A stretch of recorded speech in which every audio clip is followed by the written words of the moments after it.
kumpul di dalam kelas yang sama-sama kita cintai ini. Yang terhormat kepada Ibu Yulianti Rasid selaku dosen pengampu pada mata kuliah keterampilan menulis dan teman-teman semuanya. Baik, untuk mempersingkat waktu, langsung saja kita kepada presentasi pada hari ini tentang ringkasan dan ikhtisar. Sebelumnya perkenalkan, nama saya Hastari ini selaku moderator yang membantu presentasi pada hari ini, dan rekan-rekan saya Salih Gilang, saya Indrina Wanda, saya Zamanata Alfiani, saya Wifa Satria. Baik, untuk materi pertama itu akan membahas tentang kaidah ringkasan yang akan disampaikan oleh Sherly. Pada Sherly dipersilahkan. Kaidah ringkasan. Ringkasan adalah penyajian suatu teks dalam bentuk yang lebih singkat tanpa menghilangkan inti atau gagasan pokok dari teks tersebut. Untuk membuat ringkasan yang lebih baik, terdapat beberapa kaidah yang harus diperhatikan, yaitu memahami isi teks. Sebelum membuat ringkasan, membaca dan memahami isi teks secara keseluruhan. Yang kedua, mencari gagasan pokok. Setiap paragraf dalam teks memiliki gagasan utama yang bisa berada di awal, tengah, atau akhir paragraf. Gagasan pokok inilah yang menjadi inti dari ringkasan, sehingga informasi yang kurang penting bisa dihilangkan. Yang ketiga, menghilangkan informasi yang tidak penting. Ringkasan hanya berisi informasi penting, kata-kata yang berulang, contoh, ilustrasi, atau penjelasan tambahan yang tidak terlalu dibutuhkan bisa dihilangkan. Yang keempat, menggunakan kalimat sendiri. Ringkasan sebaiknya ditulis dengan bahasa sendiri, bukan sekedar menyalin tulis teks asli. Yang kelima, mempertahankan urutan dan struktur teks. Mempertahankan urutan dan struktur teks meskipun dibuat lebih singkat. Ringkasan harus tetap mengikuti urutan dan struktur teks asli agar tidak membingungkan pembaca. Yang keenam, menggunakan bahasa efektif. Bahasa dalam ringkasan harus jelas, padat, dan tidak bertele. Hindari kata-kata yang tidak perlu agar ringkasan mudah dipahami tanpa kehilangan informasi penting dari teks asli. Sekian dari saya sampaikan kepada Anda. Baik, terima kasih Sherly. Untuk materi selanjutnya itu membahas tentang kaidah ikhtisar yang akan disampaikan oleh Edwin. Pada Edwin dipersilakan.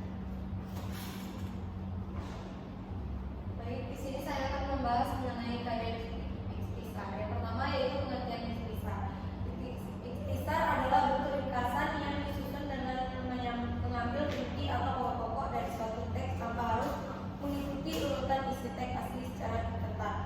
Yang kedua ada ciri-ciri ikhtisar. Adapun ciri-ciri dari ikhtisar, yang pertama ada lebih singkat dibandingkan teks asli karena hanya memuat informasi pokok. Yang kedua ada tidak mempertahankan urutan asli teks secara ketat sehingga dapat disusun ulang dengan gaya yang lebih fleksibel.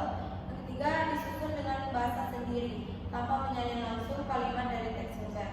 Yang keempat ada bersifat objektif, tidak mengandung opini pribadi penyusun ikhtisar. Selanjutnya ada tujuan ikhtisar.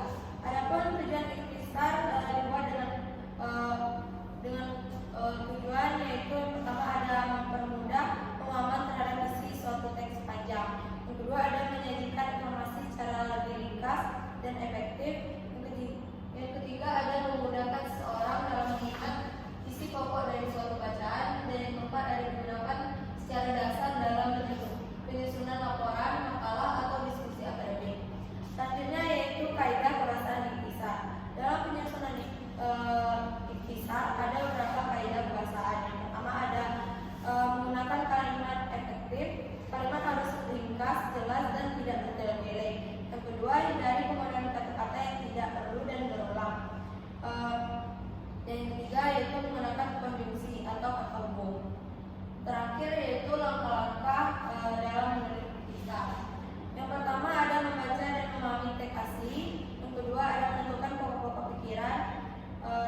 Yang ketiga menyusun ikhtisar dengan bahasa sendiri. Keempat, gunakan kalimat yang lebih sederhana dan ringkas tanpa mengubah makna asli.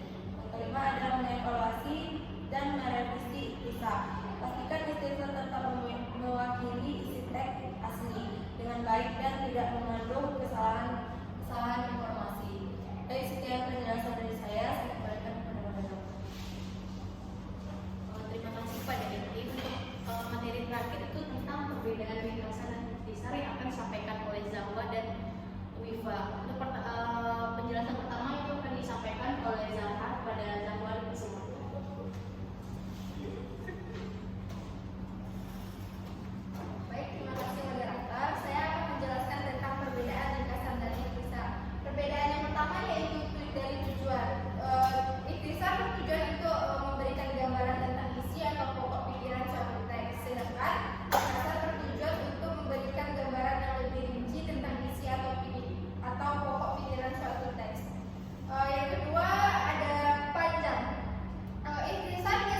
sini saya akan melanjutkan penjelasan dari Jawa, yaitu perbedaan ringkasan dan ikhtisar. Selanjutnya yaitu isi. Ikhtisar hanya membuat pokok-pokok masalah, sedangkan ringkasan memuat ringkasan yang lebih rinci tentang isi atau pokok pikiran suatu teks. Yang kedua yaitu gaya bahasa. Ikhtisar dapat menggunakan bahasa yang lebih singkat dan padat, sedangkan ringkasan harus menggunakan bahasa yang lebih rinci dan jelas. Baik, hanya itu saja yang dapat saya sampaikan. Selanjutnya saya kembalikan kepada Vera. Baik teman-teman semua, jadi dapat disimpulkan dari penjelasan ini bahwasanya ringkasan dan ikhtisar adalah dua bentuk penyajian informasi yang bersifat lebih singkat dari teks asli, tetapi memiliki perbedaan dalam kaidah dan tujuannya. Kaidah ringkasan menekankan pada pemetaan isi teks dengan tetap mempertahankan urutan, struktur, dan gagasan utama secara objektif. Sementara itu, kaidah ikhtisar lebih fleksibel karena dapat disajikan dengan bahasa sendiri tanpa harus mengikuti urutan teks asli. Seringkali disertai interpretasi atau